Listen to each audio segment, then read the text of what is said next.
السلام عليكم ورحمة الله وبركاته. أهلا بكم في فيديو جديد من فيديوهات قناتكم قناة سعد الحجر. الفيديو بتاع النهاردة بيتكلم عن بوست للسوشيال ميديا خاص بكأس العالم في قطر 2022. التصميم ده فيه شوية تريكات وشوية حركات كده، عايزكم تتابعوا الفيديو للآخر عشان تشوفوها كاملة. مش طالب منكم غير ان انتوا تدعمونا بلايك وبشير وسبسكرايب وتفعلوا الجرس على كل عشان توصلكم كل الفيديوهات اللي جايه. ولو لسه ما اشتركتوش في القناه اشتركوا في القناه، لان احنا عندنا كورسات فوتوشوب والستريتور والسوشيال ميديا، واتكلمنا عن الجرافيك ديزاين وازاي تبدا في مجال الجرافيك ديزاين. هتلاقوا كل الكورسات دي في الديسكريبشن تحت. ويلا بينا نبدا الفيديو على طول.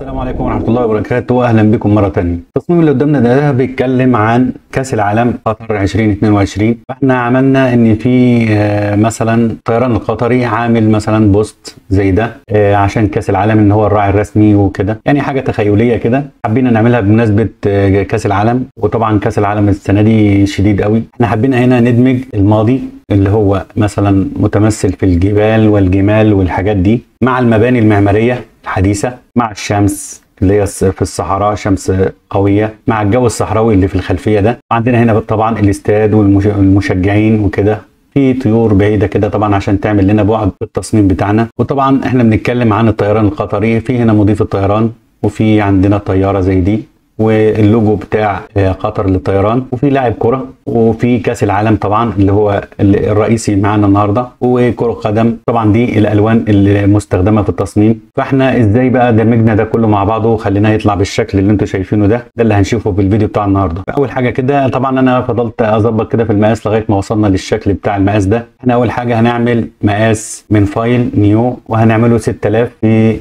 3000 بكسل في 150 ريزوليوشن وار جي بي كلر، ونقول كرييت. اول حاجه هنشتغل عليها هي الباك جراوند. هنخش نجيب الصور بتاعتنا. طبعا الصور كلها انا عاملها لكم بي اس دي مقصوصه جاهزه عشان برضو الوقت الفيديو. احنا اول حاجه هنشتغل عليها هي الارضيه. هناخد الباك جراوند ده ونحطه في التصميم كده، نبدا نفرده على التصميم كامل كده، ونبعد طبعا من هنا مع الكنترول بنضغط على الركن ده كده، نسحب كده بحيث يدي بعد شويه، وننزل دي كده سيكه بسيطه بحيث دي تبقى هي ارضيه الملعب. ممكن نيجي كده باللاسو تول وناخد الجزء ده كده نمشي بايدينا كده مثلا، ونيجي عليها نعمل ماسك عشان نشيل اللون الازرق اللي موجود هنا. بعد كده بنجيب بقى الايه السما بتاعتنا. طبعا انا اخترت الصوره ديت تعتبر جاهزه من على جوجل. دايما وانت بتختار الصور حاول ان انت تجيب صور تريحك عشان ما تفضلش انت تغير بقى في اللون وفي الكالر بالانس والحاجات دي. انت حاول تجيب صور تساعدك عشان ما تصعبش عليك التصميم. فانا كنت عايز الجو ده في التصميم من في الخلفيه، لقيتها قدامي بالصدفه فجبتها بصراحه. فانا هحطها كده بالشكل ده ونخليها تحت، هنسحبها كده بالشكل ده كده. ممكن نقلبها نخلي الشمس من هنا لان الاضاءه هتبقى جايه من هنا كده. كليك يمين فليب هوريزونتال وتجيبها بالشكل ده. نبص في الخلفيه كده هنلاقي في شويه ازرق هنا كده. هنيجي على الماسك بتاع الباك جراوند الخضراء نضغط عليه كده، نجيب البرش كبرها سيكه كده بس تكون على البرش الناعمه. نبدا نشيل الجزء ده كده الشكل ده كده مثلا، ننزل دي شويه ونحاول ان احنا ايه نوطيها شويه كده عشان نخلي الجزء الغامق ده بعيد شويه كده مثلا. نبدا بقى نحط الجبال ونحط الجمال والحاجات دي. خش تجيب الجمال. طبعا انا قصص لكم الحاجات جاهزه هنا. ندوس انتر وهنجيب اللاير ده تحت الباك جراوند الخضراء بالشكل ده كده ونصغر شويه. ممكن كمان نعمل لها فليب هوريزونتال عشان نغير اتجاهها. وهنيجي ناخد العمارات عندنا هنا اهيت. طبعا انا قصيتها بطريقه الشانل زي الفيديو اللي فات. لو دخلت على الفيديو اللي فات هتلاقيه في حرف الاي انتر عشان نشيل التحديد. وهناخد نسخه من الجمال دي الت ونسحب كده، نبدا نصغرها شويه بالشكل ده، نغير اتجاهها كده بحيث ان هي تبقى جايه كده بكيرف كده مع الجبال. ونخش تاني بقى نكمل بقيه العناصر. هناخد الكثبان الرمليه ديت او الجبال الرمليه دي برضو عشان تعمل لنا بعد في الشغل بتاعنا. نكبرها شويه نلفها كده. ممكن ناخد منها نسخه ونحطها هنا او هنا مثلا ونغير اتجاهها كليك يمين بالشكل ده كده. ممكن برضو ناخد شوية من الأرضية من هنا كده بحيث إن هي تبين الصحراء. هنيجي على الماسك هنا ونختار البرش بتاعتنا وعلى الأسود نكبرها شوية. نبدأ كده إيه نمسح شوية ونرفع الباك جراوند بتاعتنا شوية بالطريقة دي بحيث إن النجيلة تبقى مدموجة كده مع الصحراء. طبعا احنا بعد ما نحط كل العناصر هنبدا بقى ننسق المنظور بتاعها والنظام بتاعها كله. فاحنا بس كده في الوقت ده بنحط العناصر بتاعتنا ونشوف تمركزها فين. هنيجي برده ناخد الاستاد، كليك يمين عليه برده نخليه سمارت اوبجكت، نسحبه ونحطه في الجزء بتاعنا هنا كده. نكبرها من هنا كده كنترول ونضغط كده ونصغر من هنا كده شويه. الجزء ده كده وشها هيبقى هنا كده كأن الملعب ده جزء من الملعب. خليها هنا كده مثلا عشان تبين برده الجمال والحاجات دي، وننزل دي كده. طبعا الجماهير من هنا مش باينه قوي، فاحنا جايبين جماهير تانية اهيت هنبدا ان احنا نحطها برده جوه الجزء ده. هو هنيجي كده كنترول تي ونيجي على الورب هنا كده نضغط عليها ونبدا ناخد الاجزاء دي كده نركبها مكان الجمهور القديم او مكان الجمهور اللي موجود في الصوره دي، ونغير الجمهور نفسه. وبالمناسبه مبروك للسعوديه، الف الف مبروك بالشكل ده كده مثلا. وناخد برده الكاس، بس الكاس هنا عايز يتظبط شويه من تحت من هنا. هنيجي برده على الماسك بتاعه وبالبروش الحاده ونصغرها شويه كده. نبدا نشيل، نخليها سمارت اوبجكت، نحطها برده في التصميم. هنحاول نخلي الكاس اكبر حاجه موجوده عشان هو المناسبه المهمه او الاهم دلوقتي بالشكل ده كده. ونيجي ناخد الطياره نحطها برده في التصميم كده في المكان بتاعها، او نكبرها شويه كده صغيرين.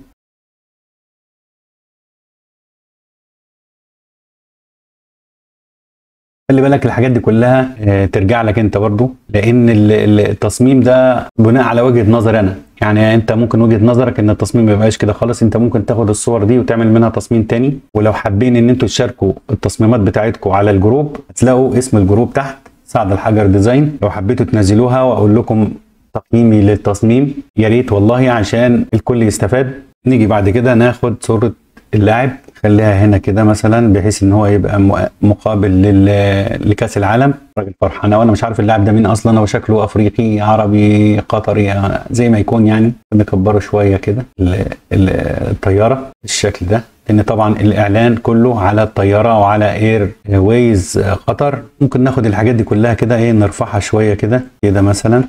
صغر دي سيكه كده عشان تبقى بعيده شويه. طبعا انت ممكن تعملها احسن من كده بكتير. احنا مجهزينها هنا، خدنا وقتنا فيها واشتغلنا عليها، يعني طلعت معقوله. لكن انت لو اشتغلت عليها براحتك هتلاقي تطلعها افضل من كده. طبعا وانا بشرح مش هتطلع زي ما انا عاملها، طبعا انا بس بقول لك على الطريقه اللي انا عملتها او فكره التصميم. فاضل عندنا الكره هي بالشكل ده كده، نحطها هنا كده جنب الكاس. انا شايف ان الحاجات اللي ورا دي تصغر عن كده بحيث ندي بعض للتصميم اكتر من كده. نبدا بقى نشتغل على الخلفيه اللي ورا دي، ونحاول نداري المشاكل اللي موجوده في القص والحاجات دي. احنا هنقص الحاجات اللي مش باينه، بس احنا بعد ما نعمل لاير جديد نجيب البروش الناعمه كده ونكبرها شويه، ونبدا نحط بقى كده الجو الصحراوي اللي انتوا شايفينه ده. ونيجي هنا نقلل الاوباسيتي بتاعه شويه وهنرجعه تحت، ننزله تحت كنترول جيم، حرف الجيم طبعا بننزل بالشكل ده كده. نبدا نضمه من فوق شويه كده ونطلعه لفوق كده، ونقلل الاوباسيتي كمان. تمام. وهنعمل لاير جديد تاني وبنفس اللون. هنيجي في الخلفيه خالص نكبر خالص كده، ونبدا نرش كده رشه بالشكل ده ونرجعها ورا. ايوه كده مثلا. ونقلل الاوباسيتي بتاعها شويه، ونخلي المود كلر بتاعها سكرين برضو، إن نفس اللاير اللي قبلها يبقى سكرين برضو. ونبدأ نزوده شوية برضو عشان يبان كده كويس، والتاني نفس الحكاية. هنيجي على الصورة دي طبعا نحاول نداري المشاكل او القص والحاجات اللي احنا هنقصها. هنيجي كده نعمل ماسك عليها، ونبدأ ان احنا نمسح الاطراف بتاعتها اللي احنا مش عايزينها تبان في التصميم بالشكل ده كده. نلاقي فيه جزء كده مش مظبوط، اشيل دول دلوقتي اللي هو الضباب اللي موجود ده بالشكل ده، وابدأ اخد الخلفية دي ادخلها تحتها كده واكبرها شوية بحيث ان هي تدوب في الرملة اللي موجودة. واجي ارجع الجزء ده تاني واشوف المود اللي متهيألي المود ده مش قوي، فانا بحاول بقى اشوف مود تاني. انا شايف ان النورمال هيكون افضل، هنخليها نورمال ونقلل الاوبستي بتاعها شوية وخلاص بالشكل ده. ونيجي هنا كده نخليه بالشكل ده كده مثلا، نغير اتجاهه ونزود سيك. طول ما انت شغال حاول تعدل في التصميم. طبعا الحاجه ما بتجيش من مره، انا جربت صور كتير واشكال كتير قبل ما اشتغل على التصميم ده، فما كانتش ظابطه معايا برضه، خلي بالك لان مش كل الصور هتمشي معاك يعني. ونيجي على اللاير ده ناخده فوق كده برضه كده نكبره شويه، واجي بالاستيكه كليك يمين كده اكبر الاستيكه شويه واخلي الاوبستي بتاعها قليل، وابدا اشيل شويه بشويه من من الحاجات دي، اخففها شويه. الحاجات القريبه ابدا اظهرها الحاجات البعيده يعني اخليها مخفيه شويه بالشكل ده، هنا كده ضربتين لان الشمس هتبقى في المنطقه دي، وعايز اعمل الشمس في المنطقه دي ممكن اعملها الاول، ممكن امط الشكل ده لفوق شويه بحيث ان هو يبان من بعيد انه طويل كده وشاهق وكده، حلوه شاهق دي. اجي اعمل لاير جديد، كنترول شيفت حرف الان من لوحه المفاتيح، او بتيجي هنا كده على حرف الزائد ده وتضغط عليه تقول اوكي، او تاخد لون بحرف الاي من الكاس بالشكل ده كده مثلا، وتيجي عليه ضغطتين وتبدا ان انت ترفع لفوق كده، تجيبه حاجه مشعه شويه. اوكي، حرف البي تاني، وتصغر البروش من حرف الجيم من لوحه المفاتيح، تضغط ضغطه واحده كده تبدا تكبرها بالشكل ده، وتعمل لاير تاني جديد، تضغط هنا ضغطتين، تبدا تبعد شويه عن اللون البرتقاني ده تخليه فاتح بالشكل ده. حرف البي تاني، تيجي هنا تضغط ضغطه، تبدا تكبرها تاني مع الالت، تسحب ولاير جديد تاني، خش هنا تيجي تجيب مثلا حاجه في الاصفر كده، اوكي، حرف البي وتضغط ضغطه، تبدا ترفع كده تمام، وبتكرر العمليه تاني وباللون الابيض. يبقى عندك 4 لايرات اهم مع بعض، تبدا ان انت ايه تكبرهم كده وتجيبهم ورا المبنى اللي موجود ده كده، وهنيجي فوقهم كده هنلاقي اللاير اللي هو بتاع الضباب، هنيجي عليه ونبدا نمسح الجزء اللي هم فيه كده، ايه مش نمسح خالص، احنا ايه نقلل الاوبستي كده، ونيجي على حرف الاي ونصغر البروش شويه، ونيجي هنا نضغط ضغطتين 3 كده بحيث ان نبين سطوع الشمس، وهنيجي على ال4 لايرات اللي احنا عاملينهم للشمس وهنعملهم جروب، نكتب مثلا الشمس، نبدا بقى ايه نسمي الحاجات بتاعتنا عشان ما نتلخبطش. وكده بعد ما سميناهم بقى نبدا نشتغل مثلا على الشمس، عايزين نخفها شويه عن كده، ممكن نضيف لها حاجه بعد كده لكن خليها للاخر. وهنجيب في عندنا هنا في طيور، هنعمل سيلكت وناخدها معانا كده بالشكل ده كده مثلا، نحطها هنا اوكي، ونيجي عليها نعمل لها مثلا كلر اوفرلي، يبقى باللون الاسود ولا حاجه كده، نصغرها شويه ونعمل منها مثلا نسخه كمان ونصغرها اكتر بس ان هي تكون ابعد. نبدا نخف الالوان بتاعتهم 3 كده، خلي الاوبستي بتاعتهم اقل شويه بس ان هي تكون ابعد مثلا بالشكل ده كده. نيجي بعد كده عندنا هنا في حاجه مهمه اللي هي العلم بتاع قطر، طبعا ده مش علم قطر، احنا عاملين عليه شويه افكتات بحيث وصلنا للشكل اللي انتوا شايفينه ده، فده هنعمله مع بعض دلوقتي ان شاء الله. احنا نزلنا ستاير كده بالشكل اللي انتوا شايفينه ده، دي ودي عشان نستخدمهم في التصميم، فهناخد دي كده كليك يمين عليها ونغير اتجاهها في الهوريزونتال، نكبر كده بالشكل ده، نبدا نحطها هنا كده، وهنيجي بالكنترول نبدا ننزل الجزء ده لتحت كده بس ان هو يبقى ملامس للنجيله، مش هيظبط معاك قوي لكن انت هتعمل ايه بقى، تجيبها على الاول كده تمام، نكبر شويه عشان نشوف هنعمل ايه، وهنحول الصوره دي لريسترايز لاير، كليك يمين عليها كده وريسترايز لاير، كنترول تي، وهناخد هنا الورب بالشكل ده، ونبدا ان احنا من الاطراف بتاعتها ايه نسحبها ناحيه اليمين شويه كده وكده بالشكل ده كده مثلا، او كده مثلا حسب ما انت عايز يعني. نجيب دي هنا كده نرفع دي شويه برضو بحيث انها تبقى مغطيه راس الكاس، هندوس انتر تقريبا يعني ماشيه مع راس الكاس. لو عايزينها مظبوطه قوي هتجيبها هنا كده في البدايه مثلا بالشكل ده كده، وهتيجي على الكاس تعمل له ماسك وهتشيل الجزء اللي فوق ده اهو، حرف البي بالاسود تبدا ان انت تشيل، طبعا هنا الاوستي قليله فاحنا هنشيل بالاوستي كده بالشكل ده كده مثلا، وممكن برضو ناخد الجزء ده نعمله كيرف كده كأن هي ايه الكوره اللي تحت اللي في الكاس، هنيجي كده نعمل ماسك حرف البي برضو، كليك يمين هناخد الهارد راوند مثلا كده كويس. عايزين نوصل لدرجه اللون بتاعه النبي اللي موجوده هنا عند المضيفه، فهننشط اللاير بتاعنا وهنيجي كده على ادجستمنتس ونخش على كلر بالانس ونبدا نعدل لغايه ما نوصل للون اللي احنا عايزينه. هنخش كده شويه، طبعا هنعمل كليبنج ماسك من هنا كده عشان يبقى التاثير بس على الستاره، ونحاول نعدل بقى الالوان كده لغايه ما نوصل للون العنابي،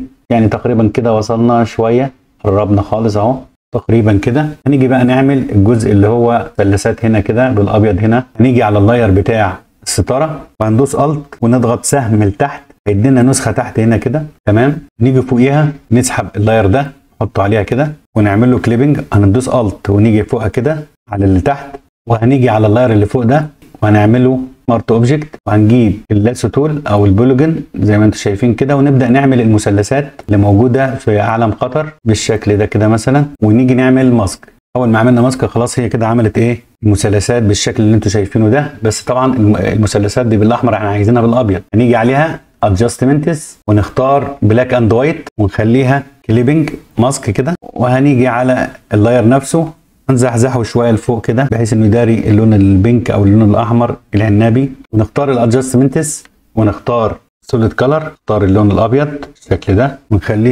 نخلي اللون ده كليبنج، ننزلها تحت ونطلعها فوق، خليها اوفرلي بالشكل ده كده. ونيجي نختار برضو الادجستمنتس ونختار ليفلز ونبدا نفتح ونغمق بالشكل اللي انتوا شايفينه ده. طبعا هنعمل كليبنج ماسك عشان يبقى التاثير على الجزء ده بس. تقريبا من بعيد كده يعني العلم كده شكله طبيعي شويه، ونحط شويه افكتس للعلم ده. هنبدا الاول الكاس، نعلم على الكاس كده، وهنيجي نعمل لاير جديد من هنا كده ونجيبه تحت الكاس، وناخد كده بالبرش نختار اغمق نقطه هنا كده من الاخضر مثلا هنا كده، وحرف البي من لوحه المفاتيح. هناخد البرش كليك يمين هنختار الناعمه، ونبدا ان احنا نبططها شويه كده ونكبرها شويه، ونيجي كده ونضغط ضغطه كده تحت ونسحب بالشكل ده كده، ونيجي نعمل لاير تاني ونيجي هنا نخليه اغمق شويه بالشكل ده. نصغر بقى ايه البرش عشان نخلي فيه ايه ظل اقوى شويه هنا، ونيجي على ده ونقلل الاوبستي بتاعه شويه بالشكل ده كده مثلا. هنيجي برضو ده له ظل، فهنيجي بالبرش نعمل لاير جديد ونبدا كده ايه نحط احنا بايدينا الظل بالشكل ده كده مثلا. عايز تعكس طبعا البرش بتاعتك مع الشيفت والاسهم هتبدا تعكس البرش زي ما انت عايز الاتجاه اللي انت عايزه. عايز هنا كده مثلا وتجيبها تحت كنترول جيم، وممكن ان انت تزود شويه كده وتقلل الاوبستي بتاعها بالشكل ده كده تمام. يعني احنا مش عايزين نكتر قوي. نبص كده هنا في الجزء ده، اكيد العلم ده عامل ظل على المنطقه اللي جوه دي اللي هي على الكاس. هنعمل لاير جديد برضو حرف البي، ونبدا كده ايه نصغر البرش كده بحرف الجيم، نبدا كده ايه نحط تاتش بسيط كده يدي بعد بالشكل اللي انتوا شايفينه ده. نيجي بحرف الاي كده ايه الاستيكه ونبدا نمسح من بعيد كده بالشكل ده كده مثلا. وهنيجي على الشكل بتاع العلم ده ونحاول نديله شويه اضاءه من الجنب ده كده. نيجي فوق اللايرات بتاعته كلها كده، اللاير ده مثلا هنيجي فوقه كده نعمل ادجستمنتس، نختار مثلا الاكسبوجر، نبدا نعلي خالص كده بالشكل ده. نيجي عليه كنترول اي تغير الماسك او تعكسه، وتجيب البرش بتاعتك بقى بالراحه كده تنعم الجزء ده كده يبقى بيلمع شويه. تيجي هنا على الاوبستي تقلل سيكه كده مثلا 30 كويس. تبدا ان انت تمشي كده. طبعا هي مش راضيه تجيب معاك عشان لازم تبقى الابيض اللي فوق. هتعكس بحرف الاكس تمسح شويه كده تمام مثلا هنا كده. ناخد البرش التانية الصغيره خالص اللي هي الدائريه، الجزء ده يلمع اكتر. حاول تاخد وقتك، انا بديك الفكره بس وانت عليك الباقي. وهنيجي بعد كده نعمل اكسبوجر تاني ونبدا نغمق شويه اكسبوجر كده مثلا. اوكي كده كويس. واجي هنا اضغط على الماسك بتاعه كنترول حرف الاي، واجي على الجزء ده كليك يمين واختار الفيكتور بتاعنا العلم ده، واجي في قلبه كده واضغط كنترول واضغط ضغطه واحده كده هيعمل لي سيلكشن، واطلع فوق عند الاكسبوجر الاخير اللي هو الضلمه ده، واجي اضغط على الماسك بتاعه وادوس كنترول باك سبيس. طبعا الابيض تحت فهدوس كنترول باك سبيس عشان تظهر الجزء الضلمه اللي انا عملته كده بالشكل ده. وهبدا اشيل بقى الاجزاء اللي انا مش عايزها. اضغط هنا برضو حرف البي وبالاسود ده، وابدا اكبر بقى البرش بتاعتي خليها الناعمه بالشكل ده، وابدا كده ايه اشيل بقى الجزء ده كده بالشكل ده، واجي من فوق برضو اديها سيكه كده بالشكل ده كده مثلا. وممكن اجي من هنا اقلله برضو شويه تمام كده. نيجي بعد كده للكاس. الكاس طبعا معرض للشمس، نعمل له اكسبوجر او ممكن نختار البرايتنس. ابدا ازود برايتنس كده واعمل كليبنج ماسك يعني يبقى على قد الكاس، واجي عليه حرف البي من لوحه المفاتيح وابدا اطفي الاجزاء اللي هي مش باينه قصاد الشمس كده بالشكل ده كده مثلا. وعندي جوه هنا انا جايب حاجه لنص ممكن احطها تدي لمعه شويه في المنطقه دي. اصغرها كده واحولها، اجي على المود بتاعها اغيره واخليه سكرين، يبقى عندي واحده اصغرها كده واجي عليها كنترول جي اعمل منها نسخه تانية واخليها مثلا عكسها كده عشان تديني البعد ده. ممكن ناخدهم الاثنين دول برضو ونحطهم هناك عند الشمس هنا كده ونغير اتجاههم مثلا كده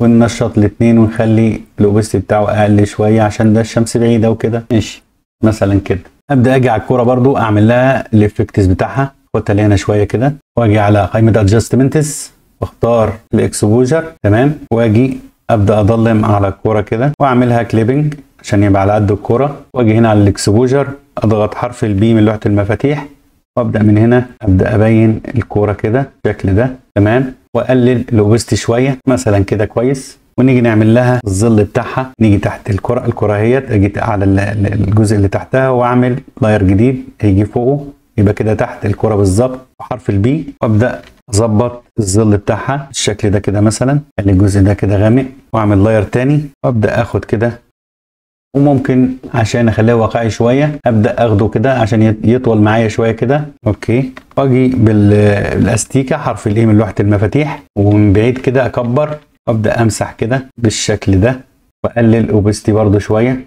تمام. وناخد الكوره هنا كده مثلا، ايوه كده مثلا، ونقلل الاوبستي برده شويه. وهاجي هنا على اللاير ده نخش على برضو بعد كده ايه على اللاعب ده محتاج يتعمل له ظل برضو. هنيجي هنا على الركب دي ونعمل له ظل، هنيجي تحته ونعمل لاير جديد نجيبه تحت كده،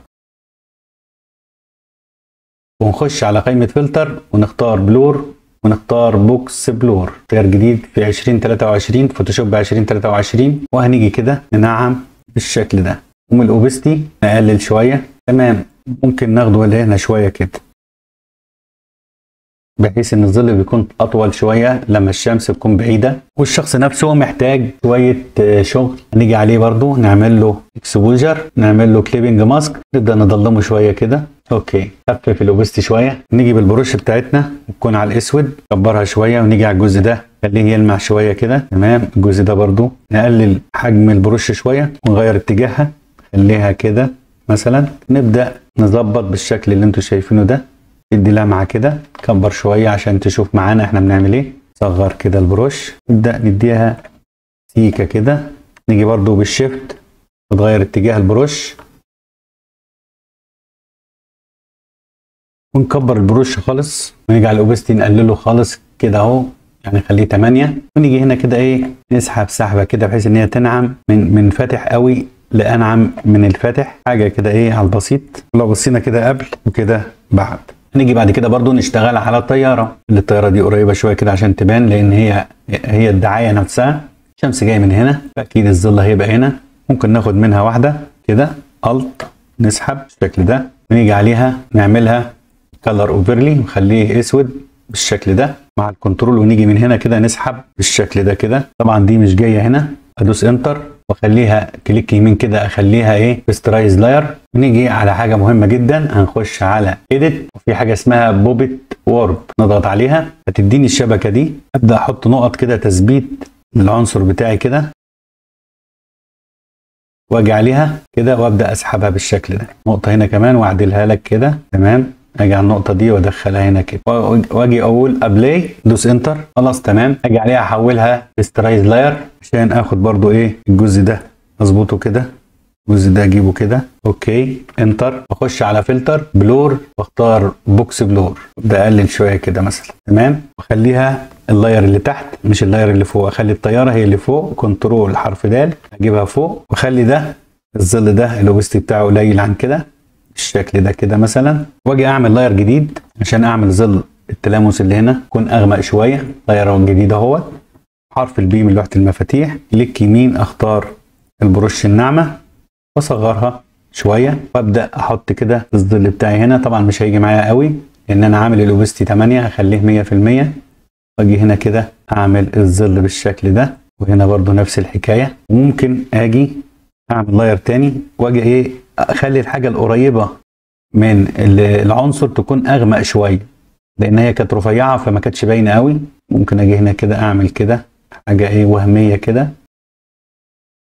فاحنا بنيجي عليهم برضو ونقلل الاوبستي بتاعهم خالص كده على قد ما نقدر خالص. وهتيجي تجيب الاستيكه حرف الاي من لوحه المفاتيح، تصغر شويه، تبدا تنعمهم بالطريقه دي كده مثلا. تيجي على اللاير الثاني اللي هو الطياره الاولانيه دي وتخففها خالص، تخلي الاوبستي بتاعها اقل من كده مثلا كده مثلا. نيجي بقى نديها الاضاءه بتاعتها، نخش هنا ونختار مثلا ليفل، ونيجي هنا كده نضلم الدنيا خالص كده مثلا بالشكل ده، ونعملها كليبنج، ونيجي هنا كده على الماسك وحرف البي من لوحة المفاتيح، واحنا جايين على اسود هنا نكبر البروش بتاعتنا من حرف الدال، ونيجي هنا كده ايه نمسح مسحة كده بالشكل ده. نيجي تاني نعمل ليفلز تاني، ونيجي من هنا نفتح خالص كده بالشكل ده، نعملها كليبنج، ونيجي عليها كنترول حرف الاي عشان نعكس التحديد بتاع التأثير، وحرف البي من لوحة المفاتيح، ونيجي نعكس الابيض فوق حرف الاكس، ونبدأ كده ايه نديها حتة كده لمعان من فوق عشان الشمس. تمام. لو جينا بصينا قبل وبعد، هنا برضو قبل وبعد، وهنيجي حوالين الطيارة كده نعمل لمعة اكبر من كده شوية. هنيجي برضو نختار مثلا برايتنس ونعملها كليبنج، نبدأ كده ايه نزود البرايتنس بالشكل ده كده، وكنترول حرف الاي في البروش بتاعتنا، ونبدأ كده بالراحة كده